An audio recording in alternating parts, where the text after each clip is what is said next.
At 1:38 in the morning on August 9, 1942, 1,000 American and Australian sailors had less than 40 minutes to live. They did not know it yet. Most of their captains were asleep. Half their crews were resting. Their radar screen showed nothing but the darkness of the Pacific night. But 8 Japanese warships were already inside their patrol lines. 72 long-lance torpedoes were loaded in their tubes, and 50 gun barrels were trained on the silhouettes of Allied cruisers, backlit by the glow of a burning transport ship. In the next 37 minutes, the United States Navy would suffer its most devastating surface defeat in history. 4 heavy cruisers would sink into the waters that would soon earn a grim new name, Ironbottom Sound. This is the story of how it happened, and why almost no one in America would know about it for months. 2 days earlier, everything had seemed to be going remarkably well.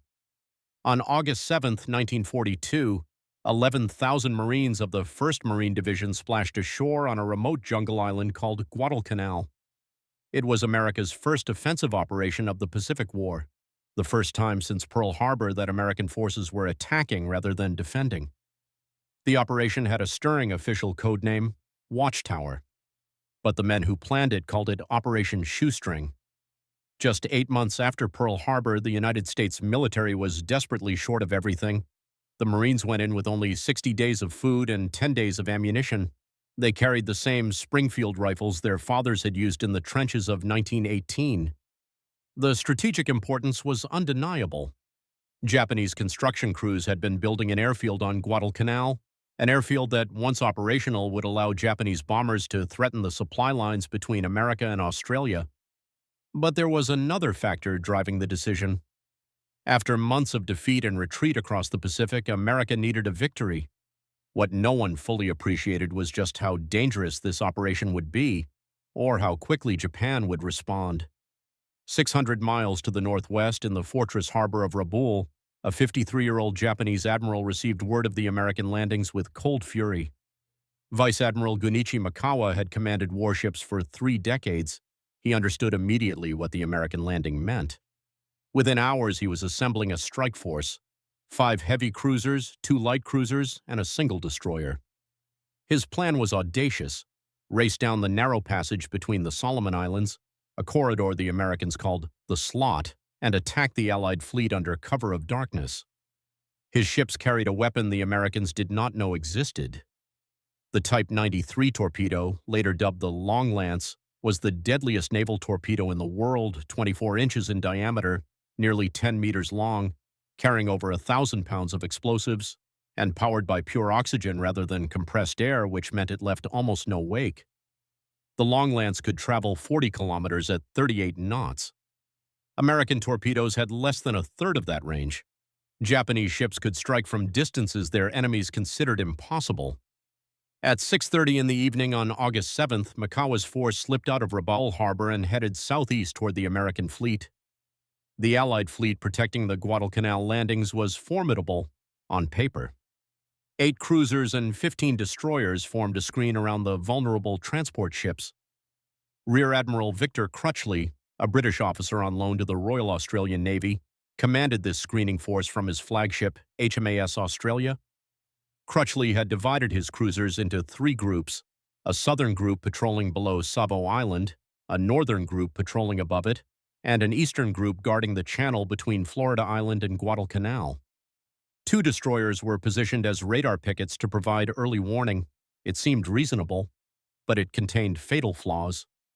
The 3 groups could not see each other, they could not support each other, and they were not under unified command. If one group came under attack, the others would have no way of knowing until it was too late. Then, on the afternoon of August 8th, the situation grew worse. At 10:20 that morning, a Royal Australian Air Force Hudson bomber spotted Mikawa's force steaming southeast. The crew attempted to radio a warning, but the receiving station had shut down for an air raid alert. By the time the crew landed and reported in person, critical hours had been lost. A second Hudson spotted the Japanese at 11:10. Its crew tried to transmit their sighting report. The radio station refused to receive it. When reports finally reached the Allied fleet, they had been garbled in transmission.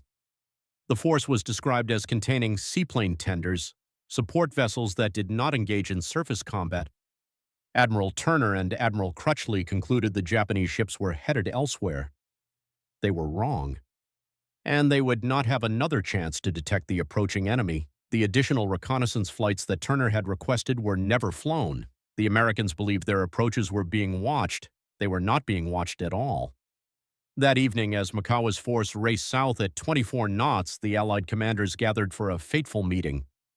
Vice Admiral Frank Jack Fletcher, commanding the carrier task force, had sent word that he intended to withdraw his 3 aircraft carriers. He cited the loss of 21 aircraft and concerns about fuel. Admiral Turner was furious. Without air cover, his transport ships would be sitting ducks. He called a meeting aboard his flagship to discuss the crisis. At 8:55 that evening, Admiral Crutchley made a fateful decision. He left his patrol station in HMAS Australia and steamed to the anchorage to attend Turner's conference. He would not return that night. He did not explicitly hand over command, and he did not inform the senior officer in the northern group that he was leaving. The men discussed Fletcher's withdrawal. They talked about the seaplane tenders. They agreed that an attack that night was unlikely. At midnight, the meeting broke up. Admiral Crutchley decided not to return to his patrol station. Instead, he anchored HMAS Australia near the transports. At that moment, Mikawa's force was 60 miles away and closing at 30 knots. The Japanese came down the slot like ghosts. Mikawa had trained his crews relentlessly for night combat. Japanese lookouts were selected for exceptional natural vision. They were kept below decks during daylight to preserve their night sight, and they were equipped with massive binoculars that could gather far more light than the human eye. At 12:44 in the morning on August 9th, a lookout on Chokai spotted USS Blue, one of the American radar picket destroyers, at 5 miles. Mikawa ordered his ships to slow to reduce their wakes. 50 guns were trained on the distant silhouette. But Blue's radar, operating near the bulk of Savo Island, saw nothing. At 5 minutes to 1, Blue reached the end of her patrol track, turned around, and steamed away, passing less than 2 kilometers from the Japanese column without ever detecting it. Mikawa increased speed to 30 knots. His ships were inside the American screen. At 1:25, he released his ships to operate independently. At 1:31, he gave the order that would seal the fate of 1,000 men. Every ship attack. At 1:36, Japanese floatplanes dropped brilliant flares directly above the southern group cruisers. HMAS Canberra and USS Chicago were suddenly illuminated against the night sky. On the destroyer USS Patterson, Commander Frank Walker had stayed on the bridge himself during the midwatch. Unlike the other captains, he was awake and alert. At 1:43, Patterson's lookouts spotted the enemy. Walker grabbed the microphone and broadcast the only warning anyone would give that night. "Warning, warning, strange ships entering harbor." It was already too late. The Japanese had launched 17 long-lance torpedoes. HMAS Canberra took 24 large-caliber hits in less than 2 minutes. 2 torpedoes struck her starboard side. Captain Frank Getting was mortally wounded on the bridge. The ship never fired a shot. USS Chicago was struck by a torpedo that blew off 40 feet of her bow. Captain Howard Bode, awakened from sleep, turned his ship west and steamed away from the battle. He never broadcast a warning. He never took command. And for the next 40 minutes, as his fellow cruisers burned and sank, he sailed in circles firing star shells that failed to ignite. Meanwhile, the Japanese rounded Savo Island and found the northern group. On the 3 cruisers of the northern group, Vincennes, Quincy, and Astoria, every captain was asleep. They had been at battle stations for nearly 48 hours. Half the crews were resting below decks. The ships were sailing at 10 knots, their radar scanning an empty sea. When the first flares burst to the south, the men on watch were puzzled. When the sound of gunfire reached them, they assumed it was an air attack. Captain William Greenman of USS Astoria was shaken awake. He rushed to the bridge just as his gun crews began firing at the Japanese. Greenman could not believe what he was seeing. He ordered ceasefire, thinking his men were shooting at American ships. That hesitation lasted less than a minute, but it was long enough. Chokai had already found the range. Shells began crashing into Astoria's superstructure. Within moments, she was ablaze from stem to stern. On USS Vincennes, Captain Frederick Reefcole saw searchlights snap on from ships to the south. He too assumed they were friendly. The Japanese answered with a salvo of 8-inch armor-piercing shells. The first volley destroyed Vincennes' bridge and radio antennas. The ship was hit by 3 long-lance torpedoes in quick succession. Over 100 shells would strike her before the end. Captain Reefcole ordered abandon ship at 2:30. 20 minutes later, Vincennes rolled over and sank. USS Quincy suffered the worst. Caught in a crossfire from multiple Japanese ships, she was hit by at least 36 shells and 3 torpedoes. A direct hit on the bridge killed Captain Samuel Moore and most of his staff. One young officer reached the bridge moments later. He found it, in his words, a shambles of dead bodies with only 3 or 4 people still standing. At 2:35, Quincy capsized to port and sank bow first. She took 389 men with her. By 2:16, just 37 minutes after the first flares had fallen, it was over. Admiral Mikawa ordered his ships to cease fire and withdraw. Some officers urged him to press on and attack the defenseless transports. But Mikawa was cautious. He believed American carriers were still in the area. He was running low on ammunition. He decided to withdraw while his victory was complete. It was a decision that would haunt Japanese strategists for years. The transports Mikawa left unmolested would supply the Marines for months. His failure to destroy them may have cost Japan the entire campaign, but for the men in the water, the disaster was only beginning to become clear. As the tropical sun rose on the morning of August 9th, rescue ships arrived to find a scene of horror. Hundreds of men floated in the oily water, clinging to debris. The sea was stained with bunker fuel. Fires still burned on the crippled Astoria, and sharks were circling. Captain Eugene Simpson of USS Elliott would never forget what he saw. I emerged from the engine room to a scene of utter chaos. Everywhere I looked, there were men in the water, all yelling for help. Ensign Tooney Moffett jumped into the water to test whether sharks were nearby. I'll never forget that night, Simpson remembered, and the sight of the sharks tearing at the rafts and trying to get at the wounded. The rescue crews worked frantically. HMAS Canberra, still afloat but beyond saving, was scuttled. USS Selfridge pumped 263 5-inch shells into her hull, and still she would not sink. Finally, a torpedo sent her to the bottom. USS Astoria lingered longest. A salvage crew of 325 men reboarded her at dawn and fought the fires for hours, but at 11:30, a massive explosion in her forward magazines ended all hope. 20 minutes later, Astoria rolled over and sank. The final toll was devastating. 1,077 Allied sailors were dead. 4 heavy cruisers, HMS Canberra, USS Quincy, USS Vincennes, and USS Astoria, lay on the bottom of the sea. Japanese losses, 58 killed and 3 ships lightly damaged. In the days that followed, something unusual happened. Nothing. No newspaper headlines announced the disaster. No radio broadcasts informed the American public. The families of the dead received no notification. Admiral Ernest King, Chief of Naval Operations, had decided that the American people would not learn of Savo Island. The war was going badly enough. Morale was fragile. The worst naval defeat in American history would remain a closely guarded secret. For months, the Navy maintained its silence. When USS Chicago was finally sunk by Japanese aircraft in January 1943, Admiral Chester Nimitz reportedly threatened to shoot any staff member who leaked the news. Chicago's loss was not publicly announced until February 16, 1943, 6 months after Savo Island. The full story took even longer to emerge. Secretary of the Navy Frank Knox ordered a formal inquiry in December 1942. The Hepburn Report interviewed surviving officers and compiled a damning assessment of command failures at every level. Only one officer was formally censured, Captain Howard Bode of USS Chicago.